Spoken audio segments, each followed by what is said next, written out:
मुझे अधिक मैं अपना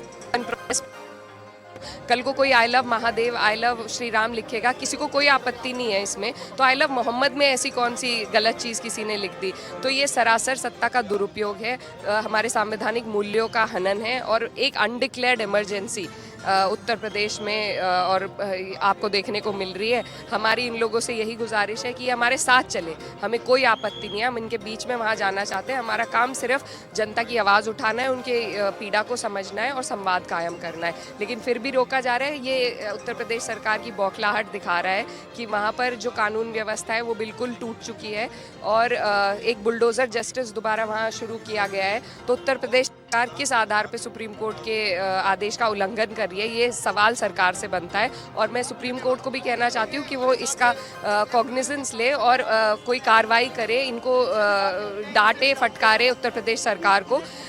वहाँ पर जिस तरीके से ये हो रहा है, हिंदू मुस्लिम का एजेंडा फिर से उठाया जा रहा है सिर्फ इसलिए क्योंकि वहाँ की सरकार पीडीए की ताकत से डर गई है। इनकी सियासी ज़मीन खिसक चुकी है, इनके पास कोई काम नहीं है जिसके आधार पे ये 1 साल बाद वोट मांगेंगे, इसलिए फिर से हिंदू मुस्लिम उठाया जा रहा है। और बिल्कुल इतनी बेहुदी एक चीज़ पे इन्होंने उठाया है, प्राइमा फाशे, मतलब it is my right to express. फिर किस आधार पे रोका जा रहा है? कल को कोई I love Wahe Guru, I love Jesus कहेगा, ये सकारात्मक मैसेज है। आई हेट तो नहीं कहा ना किसी ने, तो किस आधार पे उत्तर प्रदेश सरकार ये कर रही है हमारी समझ से परे। ये सिर्फ और सिर्फ डर गए हैं कि ये सत्ता से बाहर होने वाले हैं और इससे हमारी ताकत और बढ़ेगी, पीडीए और मजबूत होगा और इन्हें उठा के बाहर फेंकेगा। प्रशासन का कहना है कि अगर समाजवादी पार्टी का डेलीगेशन वहां पर पहुंचेगा तो सिचुएशन और ज़्यादा खराब हो सकता है, क्योंकि अब धीरे धीरे शांति बहाल वहां पर हो रही है। तो आपको ऐसा लगता है कि अगर आप लोग जाएंगे तो वहां पर और ज़्यादा माहौल खराब? हमारा इनको कहना है कि शासन के बीच में वहाँ जाना चाहते हैं, हम किसी एजेंडे के तहत वहाँ नहीं जा रहे। हर जनप्रतिनिधि का ये दायित्व है कि जहाँ भी कोई ऐसी घटना हो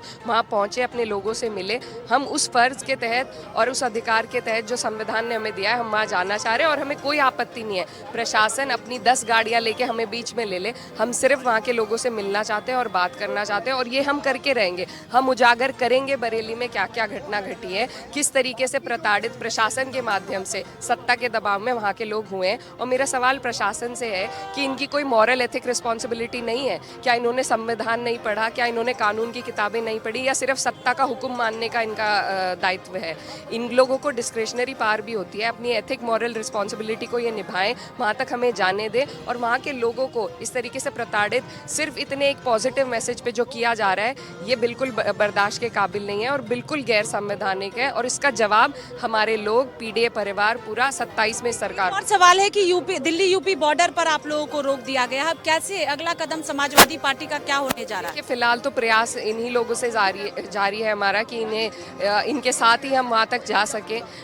उसके बाद जो भी होता है वो जैसे जैसे घटना घटेगी पता चलेगा। बहुत शुक्रिया। देखिए तस्वीरें एक बार आपको दिखा देते हैं, दिल्ली यूपी बॉर्डर की ये तस्वीर है और यहीं पर समाजवादी पार्टी की जो सांसद है, चाहे हरेंद्र मल्लिक की बात हो, इकरा हसन की बात हो, रामपुर के सांसद भी यहाँ पर मौजूद है और बड़ी संख्या में जो पुलिस है वो यहाँ पर मौजूद है और लगातार जो रोकने का प्रयास है वो किया जा रहा है। बातचीत सांसदों के साथ की जा रही है जिससे आगे सांसद बरेली की ओर ना बढ़े, क्योंकि सांसदों को जो समाजवादी पार्टी का डेलीगेशन है बरेली पहुंचना था और बरेली से रिपोर्ट जो है समाजवादी पार्टी के मुखिया अखिलेश यादव को देना था। लेकिन ये तस्वीर इस वक्त दिल्ली यूपी बॉर्डर की है जहां पर पुलिस द्वारा समाजवादी पार्टी के डेलीगेशन को रोक दिया गया है। कैमरा पर्सन देवेंद्र के साथ स्वाति पाठक, भारत समाचार, दिल्ली।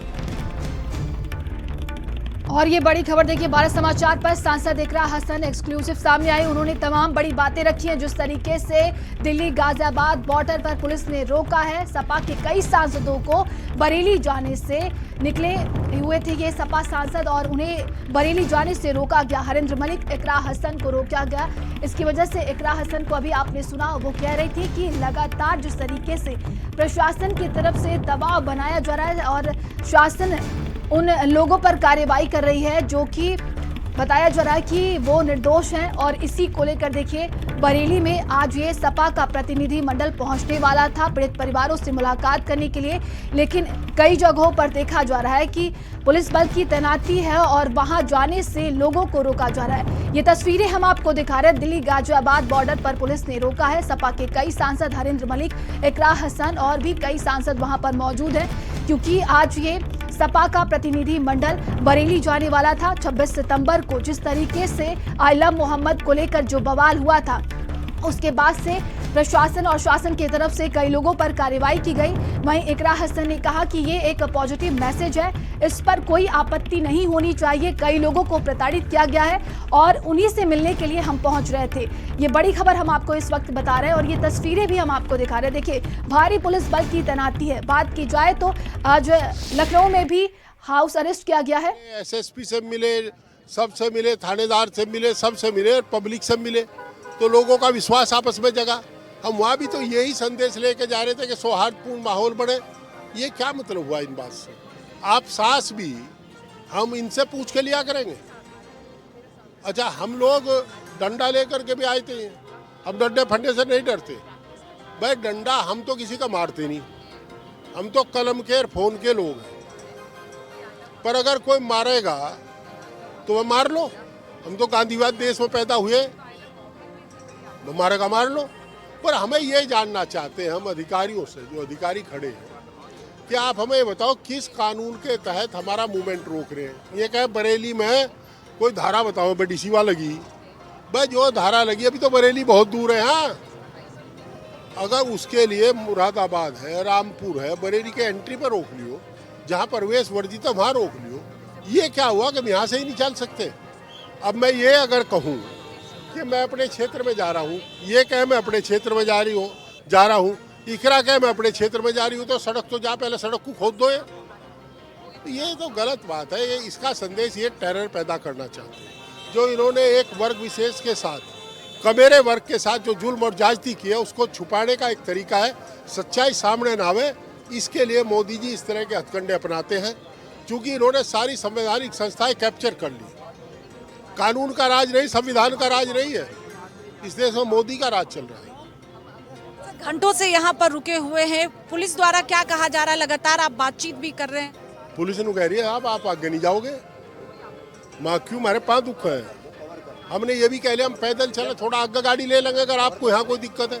हमने इनसे ये भी अनुरोध किया, ये हैवी ट्रैफिक का स्थान है, लोगों को दिक्कत ना हो। आपने आधे जहाँ सड़क रोक ली, हमने अपनी कार लाइन में लगाई है, पुलिस ने देखे बीच में लगा दी। ट्रैफिक में लोगों को दिक्कत हो रही है, दिक्कत की ना परवाह नहीं है। और अब इनके चेहरे के तेवर भी बदल रहे हैं। अधिकारी थोड़ा थोड़ा अब तरेरा भी दिखा रहे हैं। जो एक तूफान से पहले का मामला होता है, हमने कहा देखो बात सुनो, आप लाठी चलाओ, लाठी चला लो, हम चलाते नहीं, आप चलाओगे बर्दाश्त करेंगे। यहीं बैठेंगे क्या? नहीं बैठेंगे, चलेंगे। प्रशासन का ये भी कहना है, क्योंकि इससे पहले खबर आई थी कि कांग्रेस पार्टी का डेलीगेशन बरेली जाने वाला था, उस वक्त ये जानकारी आई कि वहां पर माहौल खराब हो सकता है अगर विपक्ष के नेता अगर हमारे से माहौल खराब होता, मुजफ्फरनगर का क्यों हुआ खराब? वहां पैदा हुए रहे, हमने तो वहां खराब माहौल को ठीक किया। फिर दूसरे में ये कह रहा अगर बरेली में जाना प्रोहिबिटेड है तो हम रुक जाएंगे, पर बरेली तक तो जानते हमें, यहाँ भी माहौल खराब है क्या? तो अभी आप